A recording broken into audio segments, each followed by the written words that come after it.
গাজায় প্রায় 2 বছর ধরে চলা যুদ্ধের অবসানে মার্কিন প্রেসিডেন্ট ডোনাল্ড ট্রাম্পের প্রস্তাবিত 20 দফা পরিকল্পনায় সমর্থন জানিয়েছেন ইসরায়েলি প্রধানমন্ত্রী বেঞ্জামিন নেতানিয়াহু। পরিকল্পনাটি ফিলিস্তিনি স্বাধীনতাকামী সশস্ত্র গোষ্ঠী হামাস পর্যালোচনা করে দেখছে, তবে এই শান্তি পরিকল্পনার বিষয়ে এখন পর্যন্ত আনুষ্ঠানিক কোনো সিদ্ধান্ত জানায়নি গোষ্ঠীটি। ইসরায়েলি প্রধানমন্ত্রী বেঞ্জামিন নেতানিয়াহু বলেছেন, আমি গাজায় যুদ্ধ শেষ করার আপনার পরিকল্পনায় সমর্থন জানাই, যা আমাদের যুদ্ধের সব লক্ষ্য অর্জন করবে।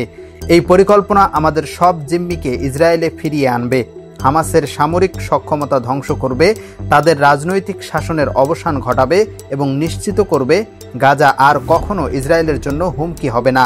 ফিলিস্তিনি কর্তৃপক্ষের বিবৃতিতে বলা হয়েছে, প্রেসিডেন্ট ডোনাল্ড ট্রাম্পের গাজায় যুদ্ধ শেষ করার আন্তরিক ও দৃঢ় প্রচেষ্টাকে স্বাগত জানায় ফিলিস্তিন রাষ্ট্র।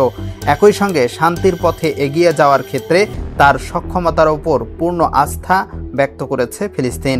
ইসরায়েলের অর্থমন্ত্রী বেজালেল স্মোট্রিচ বলেছেন, এটি ঐতিহাসিক এক সুযোগ এবং আমার ধারণা এটি শেষ পর্যন্ত চোখের জলে শেষ হবে। আমাদের সন্তানদের আবার গাজায় লড়াই করতে বাধ্য হতে হবে। আমরা পরামর্শ ও বিবেচনা করব এবং সিদ্ধান্ত নেব, কিন্তু গতকাল থেকে যে উদযাপন চলছে তা একেবারেই হাস্যকর। গাজার সশস্ত্র গোষ্ঠী ইসলামিক জিহাদের প্রধান জিয়াদ আল নাখালা বলেছেন, ইসরায়েল যুক্তরাষ্ট্রের মাধ্যমে এমন কিছু চাপিয়ে দেওয়ার চেষ্টা করছে যা সে যুদ্ধে অর্জন করতে পারেনি। তাই আমরা এই মার্কিন ইসরায়েলি ঘোষণাকে গাজা উপত্যকাকে গুড়িয়ে দেওয়ার রসদ হিসেবে বিবেচনা করি। ইউরোপীয় ইউনিয়নের পররাষ্ট্রনীতি বিষয়ক প্রধান কায়া ক্যালাস বলেছেন, প্রেসিডেন্ট ট্রাম্পের গাজা পরিকল্পনা একটি স্থায়ী শান্তির সুযোগ। এটি যুদ্ধ শেষ করার সর্বোত্তম সুযোগ এনে দিয়েছে। ইউ এই পরিকল্পনার সাফল্যে সহায়তা করতে প্রস্তুত। ইসরায়েল ইতোমধ্যে পরিকল্পনায় সই করেছে, এখন হামাসকে দেরি না করে এটি মেনে নিতে হবে। জিম্মিদের তাৎক্ষণিক মুক্তির মাধ্যমে পরিকল্পনার বাস্তবায়ন শুরু করতে হবে।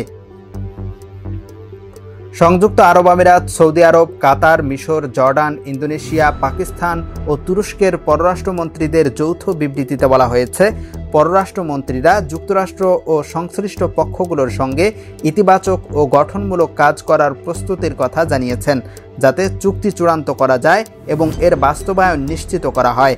এর মাধ্যমে ওই অঞ্চলের জনগণের জন্য শান্তি, নিরাপত্তা ও স্থিতিশীলতা প্রতিষ্ঠা করা সম্ভব হবে। জাতিসংঘের মুখপাত্র আলেসান্দ্রা ভেলুচ্চি বলেছেন, আমরা শান্তি প্রচেষ্টার বিষয়ে বিভিন্ন পক্ষের সঙ্গে যোগাযোগ চালিয়ে যাচ্ছি। আমরা সব ধরনের মধ্যস্থতা প্রচেষ্টাকে স্বাগত জানাই। আমরা মানবিক সহায়তা প্রদান সহ যে কোনো ধরনের শান্তি পরিকল্পনায় সমর্থন জানাতে প্রস্তুত রয়েছি।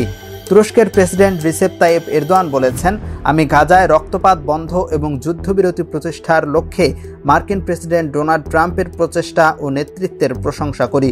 তুরস্ক ন্যায়সঙ্গত ও স্থায়ী শান্তি প্রতিষ্ঠার জন্য এই প্রক্রিয়ায় অবদান রাখবে, যা সব পক্ষের কাছে গ্রহণযোগ্য হবে। ক্রেমলিনের মুখপাত্র দিমিত্রি পেসকভ বলেছেন, রাশিয়া সবসময়ই ট্রাম্পের এমন প্রচেষ্টায় সমর্থন ও স্বাগত জানায়, যা চলমান মর্মান্তিক ঘটনার অবসান ঘটাতে চায়। আমরা এই পরিকল্পনার বাস্তবায়ন ও মধ্যপ্রাচ্যের সব সংকটের শান্তিপূর্ণ সমাপ্তি চাই। জার্মান চ্যান্সেলর ফ্রেডরিক মার্জ বলেছেন, আমরা প্রেসিডেন্ট ট্রাম্পের প্রকাশিত গাজা শান্তি পরিকল্পনায় স্বাগত জানাই। এই পরিকল্পনায় যুদ্ধ শেষ করার সর্বোত্তম উপায়। ইসরায়েলের এই পরিকল্পনায় সমর্থন জানানো গুরুত্বপূর্ণ অগ্রগতি। এখন হামাসকে রাজি এবং শান্তির জন্য পথ পরিষ্কার করতে হবে। ফরাসি প্রেসিডেন্ট ইমানুয়েল ম্যাক্রো বলেছেন, আমি গাজার যুদ্ধের অবসান এবং সব জিম্মি মুক্তির জন্য প্রেসিডেন্ট ডোনাল্ড ট্রাম্পের প্রতিশ্রুতিকে স্বাগত জানাই। আশা করছি ইসরায়েল এই প্রতিক্রিয়ায় দৃঢ়ভাবে অংশ নেবে। হামাসের কোনো বিকল্প নেই, তাদের এখনই সব জিম্মিকে মুক্তি দিতে হবে এবং এই পরিকল্পনা মেনে চলতে হবে। যুক্তরাজ্যের প্রধানমন্ত্রী কিয়ার স্টারমার বলেছেন, গাজা যুদ্ধের অবসান ঘটানোর জন্য মার্কিন যুক্তরাষ্ট্রের নতুন উদ্যোগ অত্যন্ত সাধুবাদ পাওয়ার যোগ্য এবং আমি প্রেসিডেন্ট ট্রাম্পের নেতৃত্বের জন্য কৃতজ্ঞ। আমরা দৃঢ়ভাবে তার প্রচেষ্টার প্রতি সমর্থন জানাই, যাতে যুদ্ধ বন্ধ, জিম্মিদের মুক্তি এবং গাজার জনগণের জন্য জরুরি মানবিক সহায়তা নিশ্চিত করা যায়। এটি আমাদের সর্বোচ্চ অগ্রাধিকার এবং তাৎক্ষণিকভাবে এই চুক্তির বাস্তবায়ন দরকার। ইউএফটি ফার্স্টের সাথে ট্রেড করুন যে কোনো জায়গা থেকে। ক্যাম্পাসে ক্লাসের ফাঁকে, ঢাকায় জ্যামে বসে কিংবা ঘরে বসে, ট্রেডিং এখন হাতের মুঠোয়। তাই ট্রেড করুন যখন খুশি, যেখানে খুশি।